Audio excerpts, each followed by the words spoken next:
سلامونه وخت مو په خیر تاسو ته له دیر نیوز سرویس څخه د نن ورځې د مهمو خبرونو ټولګي ته راغلاست ویم.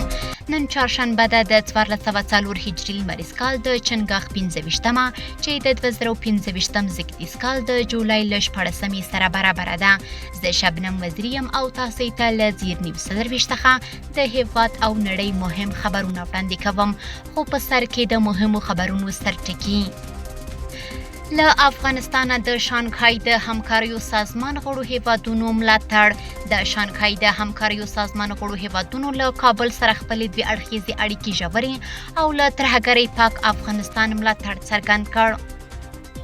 بریټانیا ته د زرګونه افغانانو لیږدونه. د ډیلی میل د راپور له مخې بریټانیا په یوه پټ ماموریت کې زرګونه افغانان یاد هیواد ته انتقال کړي دي. غزه کې اسرائیل یو شپېته فلسطینیان وژلي. ملګرو ملتونو د لوږې د پراخوالي خبرداری ورکړی دی. او د ملګرو ملتونو راپور ورکوونکي وایي نړۍ باید د اسرائیل له لوري د فلسطینیانو نسل وژنه ودروي. د خبرونو تفصیل. د شانګهای د همکاریو سازمان غړو هیوادونو له کابل سره خپل دوی اړخیزې اړیکې ژورې او له ترهګرۍ پاک افغانستان ملاتړ څرګند کړ. پرون د شانګهای د همکاریو سازمان د وزیرانو شورا له ناستې وروسته سرګي لاروف وویل چې دوی د سیمه ییز امنیت د پیاوړتیا لارې چارې هم وڅېړلې. په ځانګړې توګه د افغانستان پر موضوع تمرکز وشو. د نوموړي په وینا د یاد سازمان نږدې ټولو غړو هیوادونو له کابل سره خپل دوی اړخیزې اړیکې ژورې کړي او په دې اړه هم غږی دي چې له ترهګرۍ او نشه یي توکو څخه پاک د یو خپلواک بېطرفه او سوله ییز هیواد په توګه د افغانستان بیا رغونې ملاتړ کوي.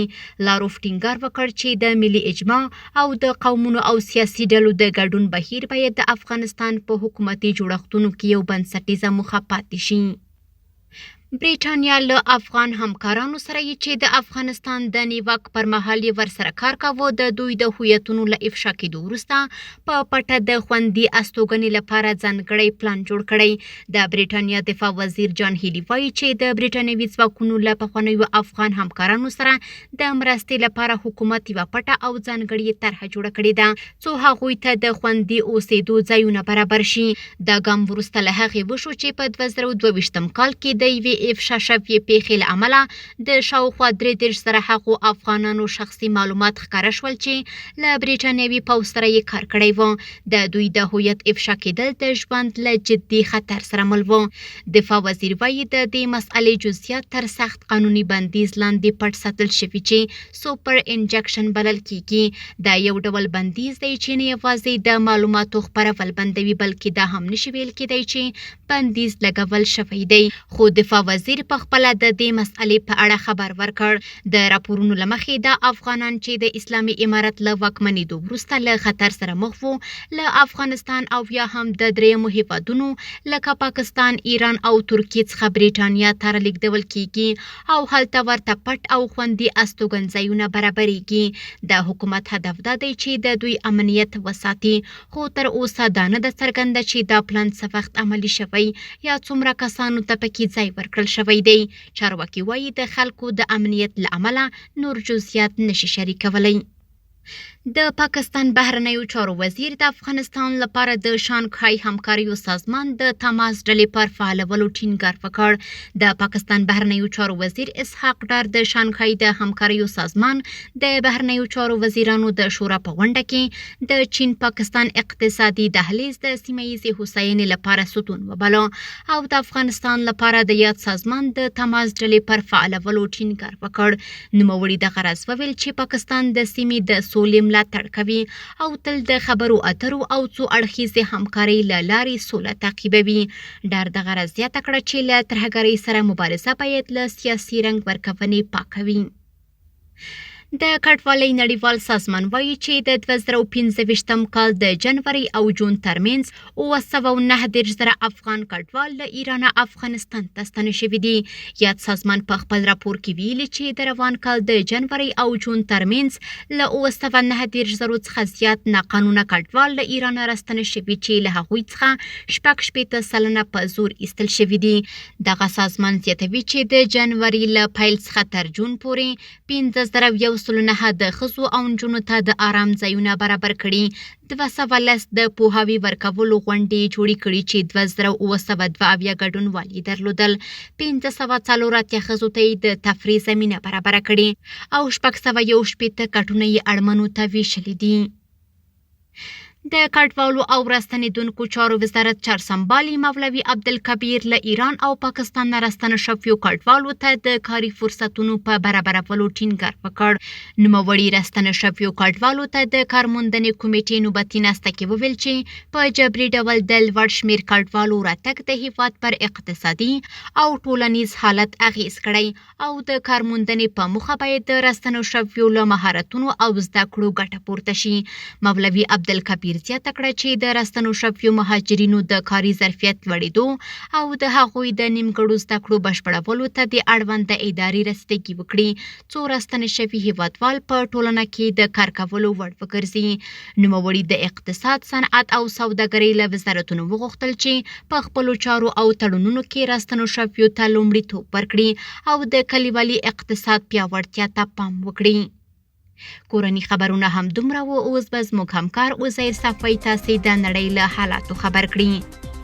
مننه شبنم چې د هیواد له وروستیو حالاتو مو خبر کړو. سم پام وکړئ څو بهرنیو خبرونو ته. غزه کې د اسرایلو په بریدونو کې 11 کسان وژل شوي. ملګري ملتونه د لوږې د پراخوالي خبرداری ورکوي.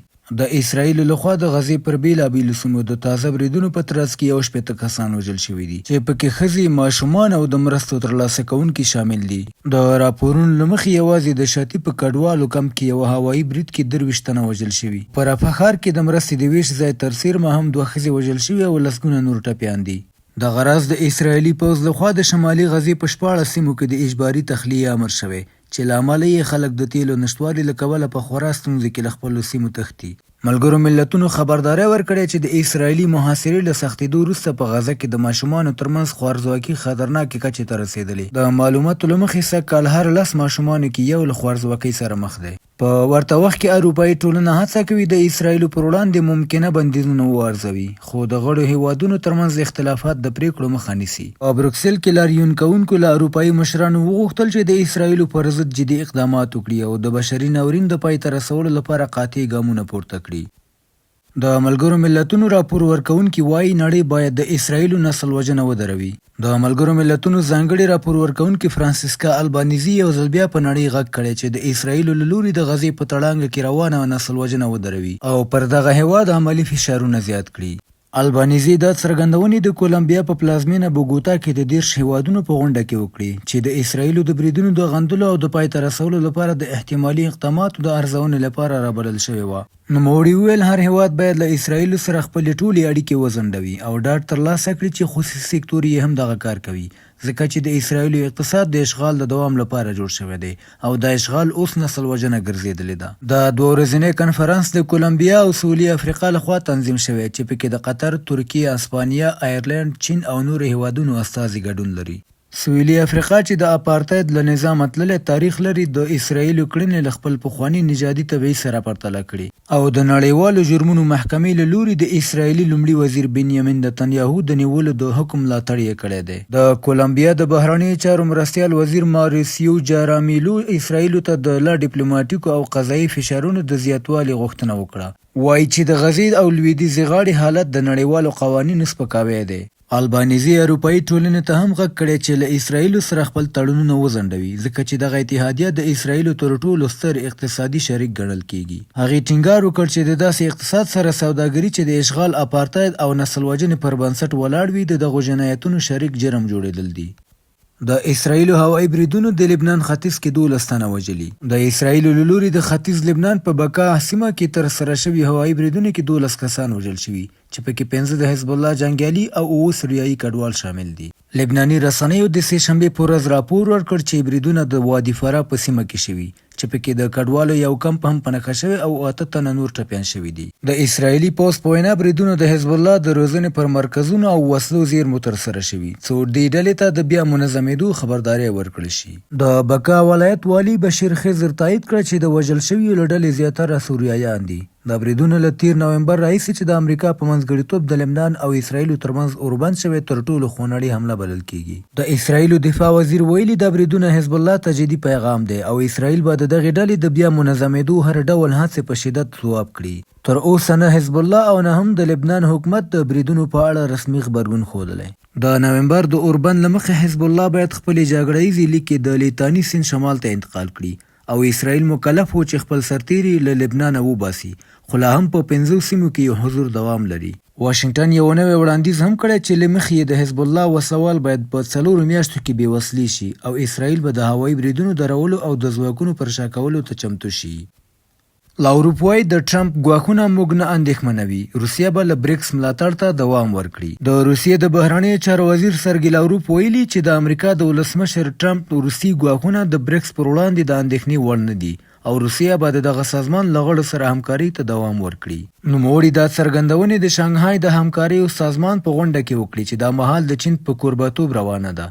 لاوروپ ټینګار وکړ چې نړیوال ځواکونه باید د متوازنو او څو اړخیزو همکارۍ لور ته لاړ شي، نو دا چې د یو قطبي نظام د پیاوړتیا هڅې وشي. هغه زیاته کړه د بریکس پر وړاندې فشارونه، اقتصادي بندیزونه او سیاسي ګواښونه زموږ د ګډو موخو مخه نشي نیولی. روسیه به د نړیوال عدالت، اقتصادي توازن او سیمه ییزو همکاریو لپاره خپل دریځ کلک وساتي. ټرمپ څو ورځې مخکې خبرداری ورکړی چې که بریکس د لویدیځو ارزښتونو پر ضد اقدامات وکړي یا له روسیې سره خپل ملاتړ زیات کړي نو د امریکا له سخت غبرګون سره به مخ شي. لاوروپ دا څرګندونې داسې مهال کوي چې بریکس د غړو هیوادونو ترمنځ د نوې اقتصادي، امنیتي او سیاسي همکاریو د پیاوړتیا لپاره هڅې ګړندۍ کړي دي او روسیه هڅه کوي د چین، هند، برازیل، جنوبي افریقا او نورو نویو غړو سره خپل رول پراخ کړي. ټرمپ له زیلنسکي وغوښتل که ماسکو ویشتلی شي. د فاینانشل ټایمز راپور له مخې چې د امریکا ولسمشر ډونالډ ټرمپ له اوکرایني ولسمشر زیلنسکي سره په یوه ټلیفوني مکالمه کې پر دې بحث کړی چې که امریکا اوږد واټن لرونکي وسلې ورکړي آیا اوکراین کولی شي پر ماسکو برید وکړي. راپور زیاتوي دغه مکالمه د جولای په 4 شوې، یوازې څو ورځې وروسته له هغې چې ټرمپ له پوتین سره خبرې کړې وې. دغه راز ټرمپ له زیلنسکي سره د اټاکمز توغندیو د ورکولو احتمال هم مطرح کړی و. سپینې ماڼۍ په دې اړه څه نه دي ویلي او راپور لا هم مستقلا نه دی تایید شوی. او د پای خبر هم دا چې ولسمشر ټرمپ وایي له پوتین سره مې د جولای له 14 وروسته خبرې نه دي شوي. د امریکا ولسمشر ډونالډ ټرمپ ویلي چې له خپل روسي سیال ولادیمیر پوتین سره یې د جولای له 14 نیټې وروسته هیڅ اړیکه نه ده نیول شوې. نوموړي دا څرګندونې د واشنګټن ترمنځ په جاینټ بیز انډریوز کې خبریالانو ته وکړي او وایي له هغه وروسته چې یې د اوکراین په تړاو د وروستۍ پریکړې اعلان کړی له پوتین سره تماس نه دی نیولی. ټرمپ د جولای په 14 اعلان وکړ چې واشنګټن به اوکراین ته وسلې او پوځي تجهیزات ورکوي، خو د دې لګښت باید اروپا پرې کړي. د په وینا ناټو به د دغې مرستو همغږي کوونکي وي چې پکې 19 پیټریوټ دفاعي سیستمونه هم شامل دي. تر دې وړاندې د جولای په 14 ټرمپ ویلي و چې امریکا به اوکراین ته نور توغندي او وسلې ورکړي چې دا ځل یې لګښت اروپایي اتحادیه ورکوي. دا په داسې حال کې ده چې ټرمپ او پوتین د جون په 4 خپله 4 ټلیفوني اړیکه درلوده. دواړو مشرانو د اوکراین وضعیت، د استانبول د خبرو پایلې او د کیف د بریدونو ارزونه وکړه. د دې ترڅنګ ټرمپ او پوتین پخوا د فبروري په 12 او د مارچ په 13 خبرې هم کړې وې چې پکې د اوکراین د جګړې هواري او د روسي امریکا اړیکو د عادي کولو پر لارو چارو خبرې شوې وې. بهراني خبرونه همدومره و. د سپورټ له ډګره به مو زما همکاره شبنم وزیري خبر کړي. تر بیا ښې چارې. له عزیر سفینه په مننه چې تاسو د نړۍ له وروستیو مهمو پیښو خبر کړئ. اوس هم ورځو د سپورټ ډګر ته. د ننګرهار ولایت په شیرزاد ولسوالۍ ګندمک سیمه کې د 14 لوبډلو ترمنځ د والیبال سیالۍ پیل شوې چې 15 ورځې به دوام وکړي. د دغو سیالیو په لومړۍ لوبه کې غوچکو لوبډلې خپل سیالۍ حکیم آباد لوبډلې ته د 2-0 میدانونو په توپیر ماتې ورکړه او بریا یې په خپل نوم کړه.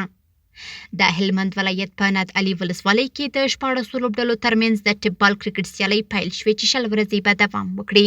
د دغو سیالیو لومړۍ لوبه کې اڅکزي کاروان لوبډلې د 9 ویکټو په توپیر خپل سیالي نوروز کلي لوبډلې ته ماتې ورکړه او د سیالیو لومړۍ بریا یې خپله کړه. او د نړیوال سپورټ له ډګره فوجا سنگ د نړۍ تر ټولو زوړ ماراتون منډه وهونکی وفات شو. فوجا سنگ چې د نړۍ تر ټولو زوړ ماراتون منډه وهونکی ګڼل کېده د هند په شمال کې د یوې ترافیکي پیښې له امله په 114 کلنۍ کې ومړ. ټرمپ د فیفا کلب نړیوال جام ټرافي په خپل دفتر کې ساتي. د امریکا ولسمشر ډونالد ټرمپ وایي د 2025م کال د فیفا کلب نړیوال جام ټرافي به د سپینې ماڼۍ په اول دفتر کې پاتې شي. چیلسي یوازې د ټرافي یوه کاپي ترلاسه کړې ده. نننۍ خبري خبرونه هم دومره وه. په خواله رسنیو باندې فیسبوک، انسټاګرام، ایکس یا پخوانی ټویټر او یوټیوب زموږ خبرونه خوښې او موږ تعقیب کړئ. ادرس یې زیر نیوز 24 تر سبنې خبرونه د الله پامان.